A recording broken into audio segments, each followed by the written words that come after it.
Hello Cancer, kung ikaw ay single at open po kayo sa bagong love connection, this reading is for you. Tingnan po natin kung anong energy ang nakapaligid po sa love life po ninyo ngayon. Sino o kaya po anong connection ang maaaring paparating at ano ang magandang malaman mo bago po ito dumating. As always, mga ateng dude, take only what resonates with you. Tara po, simulan na po natin ang reading po ninyo. Focus, eyes for you, fascinated, watching.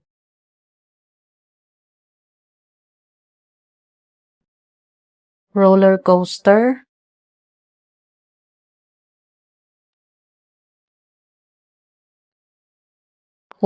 Yan na, lumabas na. Commitment. Commitment, long-term, relationship.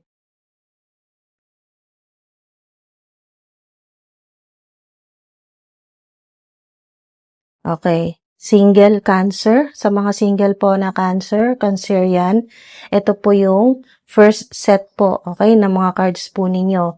Ito pong unang-una lumabas po itong focus, eyes for you, fascinated, watching, at roller coaster, at ito pong commitment. Long-term relationship, commitment. Tingnan niyo to dito sa image, mga ateng dude. Wow. Wedding ito, di ba? Ayun, nakapangkasal. Okay. Tuloy lang tayo. Unang-una po, mga ateng dude, focus. Okay? Ito yung una Ito yung una lumabas. Focus, eyes for you, fascinated, watching. Parang may energy po dito ng isang taong napapansin ka. Pwedeng may taong curious po sa inyo, interested po sa inyo, o kaya po tahimik na inoobserbahan ka o ino-observe ka muna bago gumawa ng move. Hindi naman po ibig sabihin na literal na may taong nakamasid sa'yo, yung parang ang creepy ng vibe, yung stalker. Hindi naman po gano'n ang nakikita ko dito, mga ateng dude. Mas nakikita ko po ito bilang energy ng attraction at curiosity. May isang tao na gusto ka pang makilala. Okay? Makilala or may malaman pa tungkol sa iyo na mas malalim. Ayan, makilala ka pa ng mas malalim. Pero mga ateng dude, meron po kayong roller coaster po. So hindi siya mukhang straightforward agad. Pwedeng may moments na parang may connection, tapos biglang tahimik, may excitement, pero may uncertainty rin po.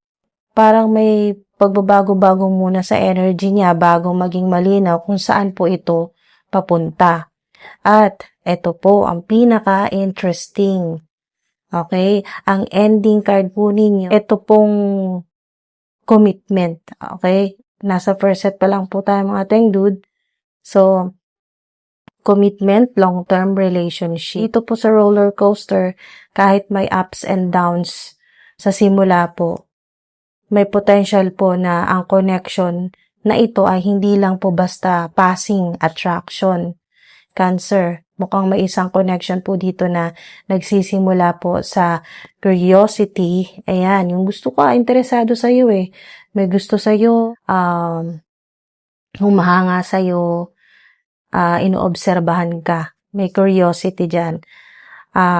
O kaya po attraction. Pero pwedeng magkaroon ng mas seryosong direction kapag nalagpasan po itong uncertainty dito po sa roller coaster. Ayan. Pag nalagpasan po yung uncertainty, tingnan po natin, okay, sa next cards po ninyo, sino or anong klaseng connection kaya po ito at paano po ito maaring lumapit po sa inyo. Ano ang energy ng taong may interest kay Cancer at paano o saan kaya maaring magkaroon ng connection sa pagitan nila. OMG! 10 of Cups. Wow. Ten of Cups, King of Swords,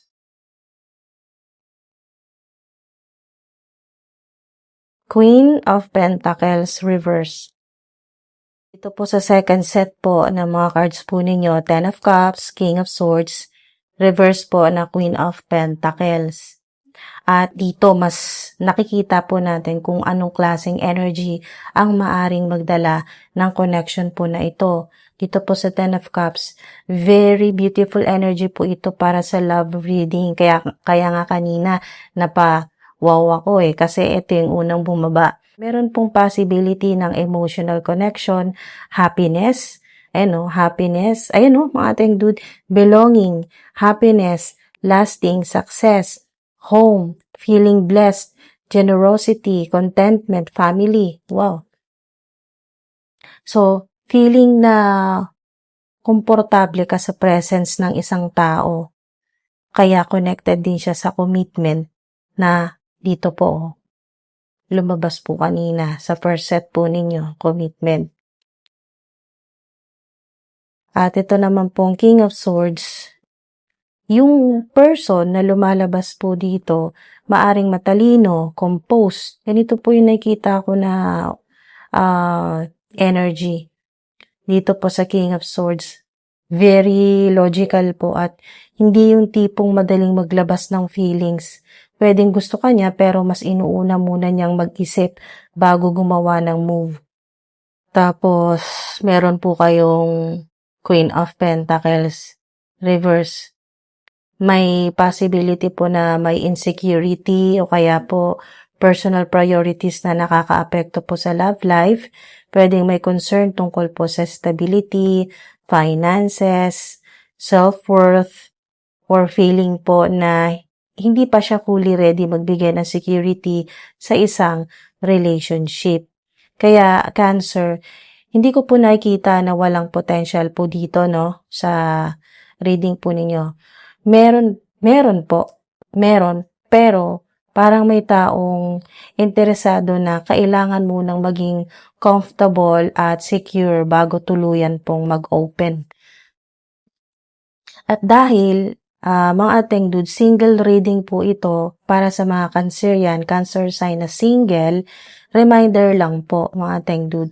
Ang reading na ito ay para po sa kahit sinong single, okay? Straight male ka, straight female, LGBTQIA+, or kahit anong gender identity o kaya po orientation, hindi natin nililimitahan po kung sino yung pwedeng mag-resonate sa reading na ito. Ang mahalaga po mga ating dude, ikaw po ay single at open ka sa possibility ng love. Ngayon po, gusto nating malaman kung ano ang magiging movement ng connection po na ito at kung paano po ito posibleng mag-develop. Ano ang magiging next step? Ano ang magiging next movement ng love connection na ito para sa mga Cancerian at ano ang kailangan nilang malaman bago pumasok sa bagong relationship.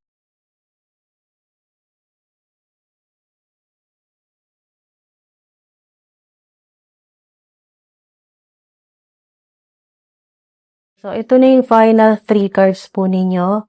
Keep your involvement hidden sa 12th house. Okay, use an unconventional way in Aquarius. At get your ideas going in the 3rd house. So, dito muna tayo sa 12th house. Okay, mga tayong dude? Keep your involvement hidden. Parang may bagay po na hindi po muna kailangang ipakita agad. Pwedeng may taong interested pero tahimik pa or meron pong connection na nagsisimula behind the scenes.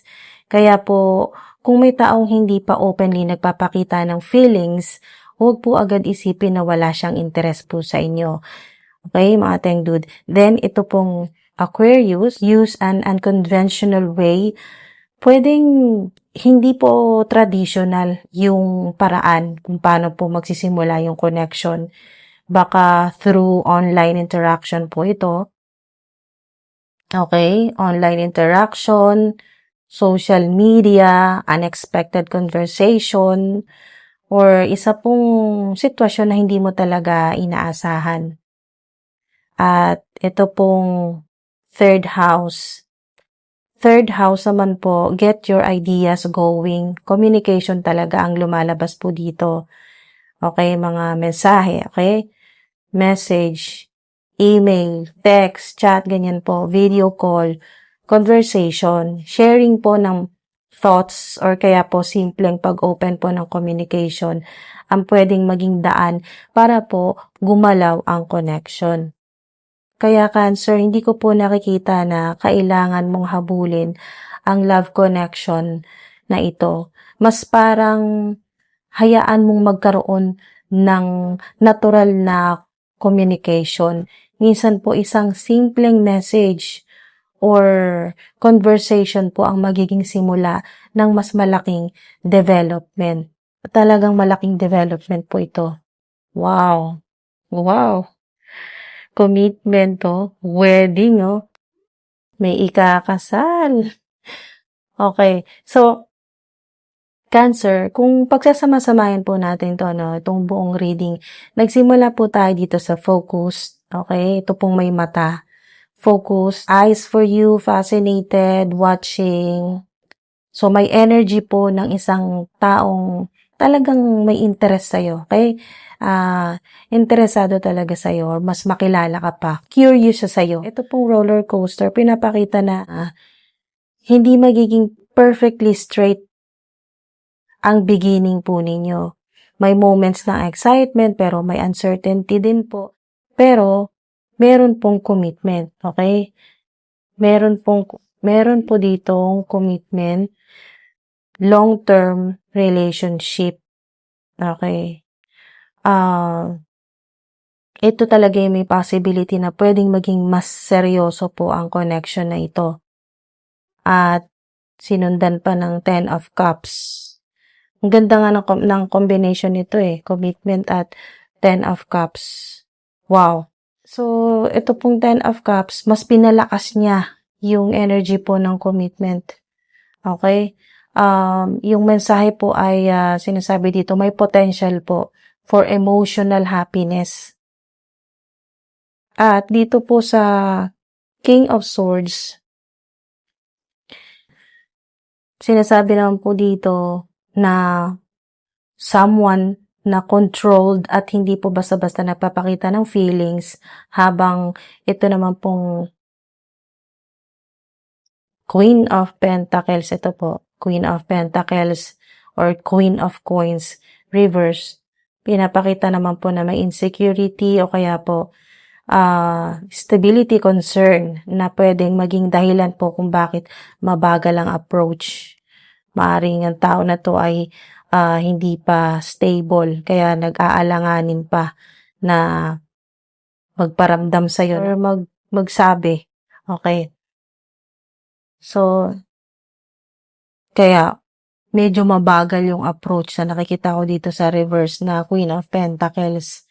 At ngayon, dito po sa final set po ninyo, ito pong 12th house at Aquarius at ito pong 3rd house. Possible na tahimik muna ang connection. Kasi keep your involvement hidden. Possible po na tahimik muna ang connection. Unconventional ang paraan ng paglapit. At communication ang magiging susi. Okay? O key. Communication. So, Cancer, huwag mong i-pressure yung sarili mo na kailangan mong malaman agad kung sino siya, anong itsura niya, anong ginagawa niya, ganun, anong trabaho niya, or kailan siya darating. Huwag po muna kayo doon mag-focus. Kung may taong nagpapakita po ng interest po sa inyo, observe po muna kung consistent ba ang actions niya. At be open po. Be open sa communication, pero huwag mong ibigay agad lahat ng tiwala mo, okay? Ng trust mo. Hayaan mong ipakita ng tao na ito, hayaan mo ipakita ng tao through actions kung sincere talaga siya. At dahil commitment, okay, mga Teng Dude, ito po, commitment po ang lumabas. Huwag kang makontento sa mixed signals forever. Kung seryoso ang isang tao, eventually dapat may clarity at consistency din po. Consistent. Yan po. Yung mga possible po na mga signs, symbols, eyes. Okay, eyes. Simbolo po yan o sign na someone noticing you. Okay, may talagang nakakapansin sa'yo, may nanonood sa'yo, may nakatingin sa'yo, ganyan po. Someone noticing you. Roller coaster din po. Simbolo naman po yan ng changing emotions o kaya po unexpected movement. Message o kaya cellphone, mobile phone, ganyan po, mobile. Communication. Online o kaya po social media. Unconventional connection. Yan po, unconventional connection. Sing-sing, ring, mga Teng Dude. Sign naman po yan ng commitment. Home, bahay. Emotional security. At mga lucky numbers naman po ay 3, 4, 7, 12, at 17. Lucky dates naman po ay 3, 4, 7 ulit, 12, 17 ulit, at 21. Yung mga love-attracting colors naman po, pink, yan po. Pwedeng magsuot kayo niya kung gusto po ninyo, no? Openness and affection, simbolo po yan ng openness at affection. Blue, honest communication. Purple, intuition naman po yan. At white naman po, puti, fresh beginning, okay? Fresh beginning. Cancer, kung single ka at naghihintay ka ng genuine connection, ang reading na ito gives you a very interesting message. May possibility ng taong napapansin ka na, pero maaring hindi pa siya completely open about what he or she feels. At hindi po natin kailangang i-assume kung lalaki ba o babae ang person na ito. Tandaan niyo po mga Teng Dude Cancer, ang reading na ito ay para sa lahat po ng single, straight male, straight female, LGBTQIA+, or LGBTQ+, kahit anong gender or orientation, kung single ka at open ka sa love, kunin mo kung ano po ang magre-resonate sa'yo. Ang mensahe po ng mga cards po ninyo, huwag mong isara ang sarili mo dahil lang hindi traditional, kasi nga yan, unconventional way. Huwag mong isara ang sarili mo dahil hindi lang traditional ang magiging paraan ng pagdating po ng love, okay? Ng genuine happiness, so genuine na talagang pagmamahal, okay, na darating po sa inyo. Pwedeng magsimula kasi yan sa simpleng conversation, message, online interaction sa ilan, o kaya po unexpected encounter. Pero take your time, Teng Dude. Observe the actions, communicate openly, and allow nyo po yung connection to develop naturally. Kung may potential talaga para po sa commitment, hindi mo kailangang pilitin, darating ang clarity or epiphany. Okay? Habang lumalalim po ang connection. Cancer, stay open po to love. Okay? Pero wag mo kalimutan ang worth mo, ang value mo. Ang tamang connection, hindi lang dapat exciting. Dapat may consistency, may respeto, at emotional security din po. So, yun po mga Teng Dude, sana ay may makuha po kayo dito na makatulong po sa inyo or mag-resonate po kayo sa mga positibo na mensahe sa inyo. Ayan po, maraming salamat po. At sa mga nagko-comment po at nagre-request ng love reading, eto na po, salamat po sa tiyaga po ninyo na maghintay ng love reading po ninyo mga Teng Dude. Sobrang na-appreciate ko po yung mga comments po ninyo. At ayan po, maraming salamat. Ingat po kayo mga Teng Dude hanggang sa susunod po.